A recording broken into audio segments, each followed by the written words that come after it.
Hi there, Alison here with another Cab Franc du jour. Today we are in Bot River, South Africa, and we're looking at the Gabriëlskloof 2017, the Landscape Series Cab Franc.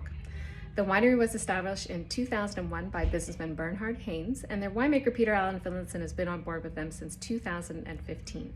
Now I know what you're thinking, Alison, where the hell is Bot River, South Africa? Well, we're within the larger geographical unit of the Cape South Coast, and then if we drill down further than that, we're in the district of Walker Bay. And then within Walker Bay, there are several wards, and Bot River is one of them. So we're dealing with a very specific micro terroir within South Africa, which makes this so cool.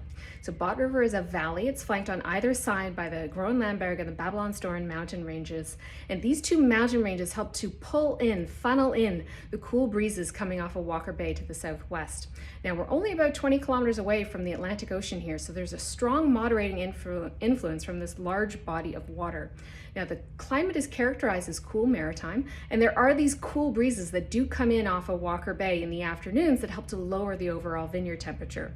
Now we do see relatively low rainfall here, about 650 or so millimeters of rain per year, but this does help to minimize the disease pressure. Now Gabriëlskloof, they do have a number of different grape varieties planted, but in this short period of time, Cabernet Franc is showing some great promise. They do have 4.3 hectares of Cabernet Franc planted. It was planted in 2002, and they have a nice selection of clones here as well. So including the Bordeaux clone 623, the Loire clone 213, and also a clone from the Pyrenees, clone 312. The vineyard itself is sitting at around 150 or so meters above sea level. It slopes gently to the north-northwest, and of course, as we know, the north-facing slopes in the southern hemisphere are the warmer slopes because they face the equator.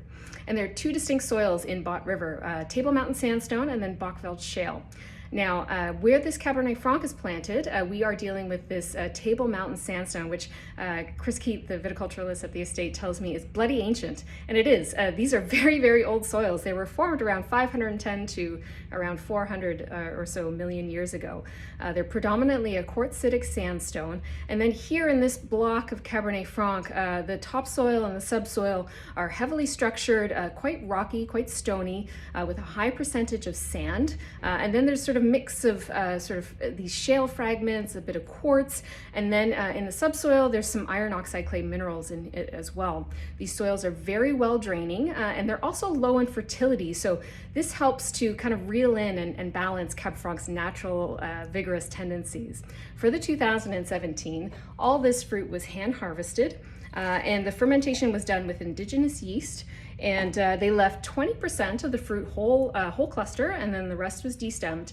And then during the active fermentation, they kind of minimized the extractions to only 3 pump overs during this time. And then there was an extended sort of post-maceration for a total time on skins of about 23 days. The wine spent about 18 months in French oak barrels, of which 30% of that was new. So let's give it a taste. Immediately, the nose has a really wonderful lift and perfume to it, which was kind of surprising. I wasn't expecting that when I opened it earlier. The fruits lean savory and red. There's like sort of wild strawberry, a little bit of cherry, even some wild blueberry in here too. Pyrazines are beautifully in balance, but it does lean kind of savory or earthy. I'm getting a nice mix of fresh and dried herbs, and there's also this wonderful kind of like evergreen shrubbery element to it. And I can't quite put my finger on what that shrub actually is, but there is this sort of kind of evergreen component, which I really like. And there is a nice perfume to this as well, like a floral perfume, like kind of violets, even a touch of rose petal as well.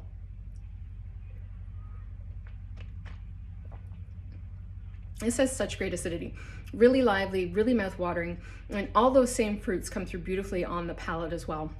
There's this wonderful punchy spice thing going on. It's like a really distinct cinnamon note, and then there's a touch of like cacao nib going on there as well.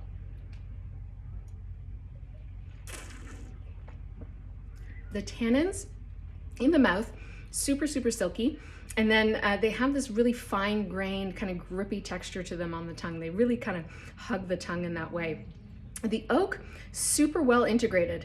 I wasn't sure what to expect with this, but honestly, there's no kind of oak profile. It almost more contributes this wonderful sort of roundness to the mid palate, which I really like.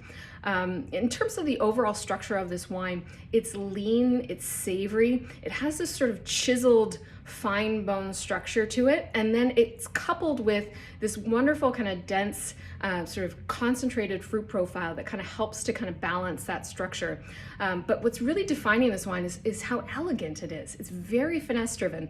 It has a really distinct energy that I can't quite put my finger on, but it's poised, it feels confident but not cocky, and it's really complete. It has this sort of it's balanced, it's thoughtful, but it's also thought through, as if there's a really deep understanding of what's happening with the grape variety in the vineyard, and then how this should be sort of best communicated in the cellar. It's a really surprising wine, and it was a thrill to taste this today. I don't know if you've had any Cab Francs from South Africa, but if you have a favorite, let me know what it is in the comments below. And of course, as always, I will be back again soon with another wine. Cheers.